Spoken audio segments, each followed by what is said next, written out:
Public ಟೈಮ್ಸ್ಗೆ ಸ್ವಾಗತ.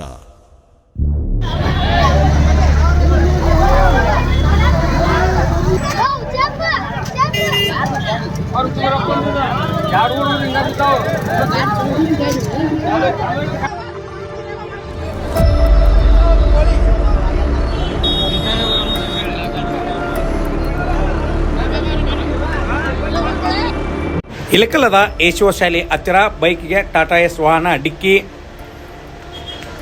ಕೋಳಿಯನ್ನು ಸಾಗಿಸುತ್ತಿದ್ದ ಟಮ್ ವಾಹನದ ನಿಯಂತ್ರಣ ತಪ್ಪಿದ್ದರಿಂದ ಬೈಕ್ ಸವಾರನಿಗೆ ಡಿಕ್ಕಿ ಹೊಡೆದ ಘಟನೆ ಬಾಗಲಕೋಟೆ ಜಿಲ್ಲೆಯ ಇಳಕಲದ ಯಶೋ ಶಾಲೆ ಹತ್ತಿರ ಏಪ್ರಿಲ್ 7 ಮಂಗಳವಾರ ನಡೆದಿದೆ. ಬೈಕ್ ಡಿಕ್ಕಿ ಹೊಡೆದ ನಂತರ ರಸ್ತೆ ಪಕ್ಕದಲ್ಲಿ ಇದ್ದ ಇಟ್ಟಂಗಿಗಳಿಗೆ ಡಿಕ್ಕಿ ಹೊಡೆದಿದೆ.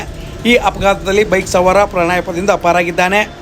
ಈ ಘಟನೆಯನ್ನು ನೋಡಿದ ಸ್ಥಳೀಯರು ಟಮ್ ಚಾಲಕನಿಗೆ ತರಾಟೆಯನ್ನು ತೆಗೆದುಕೊಂಡಿದ್ದಾರೆ.